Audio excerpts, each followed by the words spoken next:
शेख हसीना के ढाका छोड़ने के 24 घंटे के बाद भी बांग्लादेश की स्थिति सामान्य नहीं हुई है। प्रदर्शनकारी लगातार हिंसा कर रहे हैं। इस बीच राष्ट्रपति मोहम्मद शहाबुद्दीन ने संसद भंग करने की भी घोषणा कर दी। बांग्लादेश के राष्ट्रपति मोहम्मद शहाबुद्दीन ने शेख हसीना के नेतृत्व वाली सरकार के खिलाफ बड़े पैमाने पर विरोध प्रदर्शन के बाद प्रधानमंत्री से उनके इस्तीफा देने और देश छोड़ने के एक दिन बाद ही मंगलवार को संसद भंग कर दी। डेली स्टार अखबार ने राष्ट्रपति कार्यालय द्वारा जारी एक बयान को उद्धृत करते हुए कहा, संसद को भंग करने का निर्णय सशस्त्र बलों के तीनों प्रमुख, नागरिक संस्थाओं के प्रतिनिधियों और आंदोलनकारी छात्रों के नेताओं के साथ राष्ट्रपति की चर्चा के बाद लिया गया।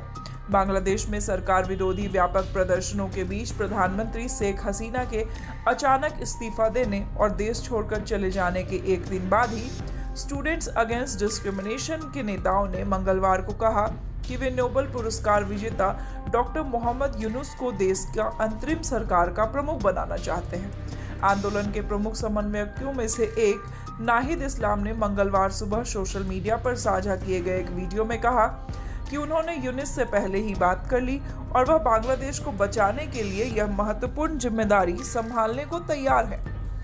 बीएनपी अध्यक्ष और पूर्व प्रधानमंत्री खालिद जिया को रिहा कर दिया गया है। इसके अलावा 1 जुलाई से अगस्त के बीच गिरफ्तार किए गए लोगों को रिहा करने की भी प्रक्रिया शुरू हो गई है और कई लोगों को पहले ही रिहा किया जा चुका। संसद को भंग करने के राष्ट्रपति के कदम ने देश में नए सिरे से चुनाव कराए जाने का रास्ता साफ कर दिया। पैच। अब हम जानते हैं कि आखिर ये मोहम्मद यूनुस हैं कौन।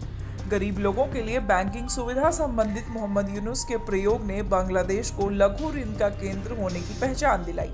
यूनुस फिलहाल देश से बाहर हैं, लेकिन उन्होंने हसीना के अपदस्थ होने का स्वागत किया और इस घटनाक्रम को देश की दूसरी मुक्ति करार दिया। यूनुस को ग्रामीण बैंक के माध्यम से गरीबी उन्मूलन अभियान चलाने के लिए 2006 में नोबेल शांति पुरस्कार से सम्मानित किया गया था।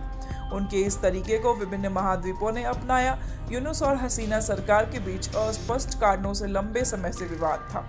हसीना के 2008 में सत्ता में आने के बाद अधिकारियों ने यूनुस के खिलाफ कई जांच शुरू की थी। बांग्लादेश के प्राधिकारियों ने 2011 में वैधानिक ग्रामीण बैंक की गतिविधियों की समीक्षा शुरू की और सरकारी सेवानिवृत्ति विनियम का उल्लंघन करने के आरोप में यूनुस को इसके संस्थापक प्रबंध निदेशक से हटा दिया। यूनुस के खिलाफ दर्जनों मामलों में आरोप लगाए गए थे।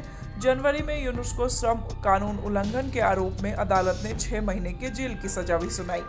कई लोगों का मानना है कि यूनुस ने 2007 में उस समय राजनीतिक पार्टी बनाने की घोषणा की थी जब देश में सैन्य समर्थित सरकार थी और हसीना जेल में थी। हसीना यूनुस की इस घोषणा से नाराज थी।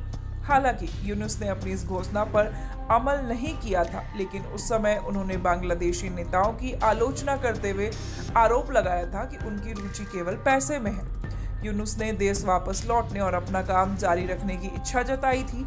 उन्होंने साथ मिलकर बांग्लादेश को आज़ाद कराने के लिए छात्रों की प्रशंसा की थी और हसीना पर अपने पिता एवं बांग्लादेश के संस्थापक बंगबंधु शेख मुजीबुर रहमान की विरासत को नष्ट करने का भी आरोप लगाया था।